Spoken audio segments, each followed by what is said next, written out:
Bonjour tout le monde, ici Sébastien de Qu'en dira-t-on. Cette semaine, l'activité concerne surtout les gens qui soit travaillent dans le milieu des garderies ou encore les gens qui ont le goût de faire une activité en famille à la maison. Alors le jeu s'appelle la chaise à émotion ou à sensation. C'est un jeu pour lequel vous allez avoir besoin d'une chaise, d'un public, votre famille ou vos amis, et d'une liste d'émotions ou de sensations. D'ailleurs, on va vous en laisser une juste en dessous de la vidéo dans un lien que vous pourrez télécharger. Alors, comment on joue à ce jeu? Alors, c'est très simple. À tour de rôle, les joueurs vont piger une émotion ou une sensation.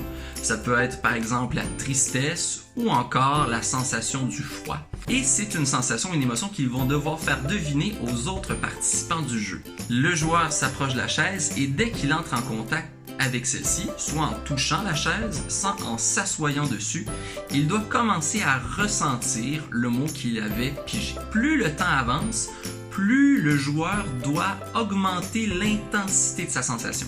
Il est de plus en plus triste ou il fait de plus en plus froid. Et pour ce faire, il va passer à travers 5 différents niveaux. Au niveau 1, la sensation, elle est minime. On ressent presque rien.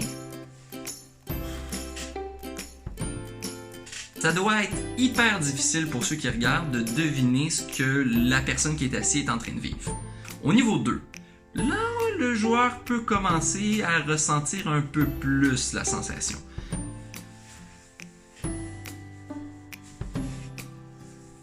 Il peut faire des petits gestes, il peut avoir des petites mimiques du visage, mais quelque chose de quand même très simple. Au niveau 3, là, on ressent vraiment la sensation.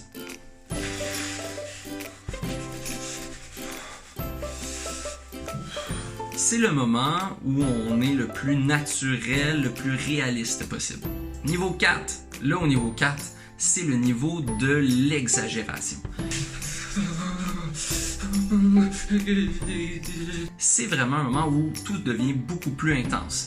C'est un moment où on s'amuse un peu plus, on se laisse plus aller et généralement on tombe des fois un peu dans dans un jeu qui est un peu plus au niveau du clown. Et finalement, le niveau 5, c'est le niveau de l'extrême. Je suis rendu dans un bloc de glace.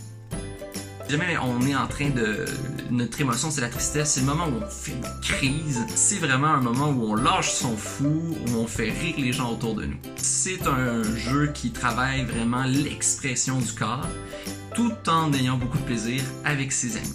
On peut aussi ajouter un système de points pour ceux qui doivent deviner les sensations ou les émotions. Ça peut rajouter une espèce de petit côté compétitif qui est souvent le bienvenu. Si jamais vous jouez au jeu et que vous vous filmez, vous pouvez nous envoyer vos vidéos, ça va nous faire un plaisir de regarder ça et de partager ça sur les réseaux sociaux. Moi, je vous souhaite bon plaisir et je vous revois très bientôt pour vous proposer une nouvelle activité en art dramatique. Au revoir tout le monde!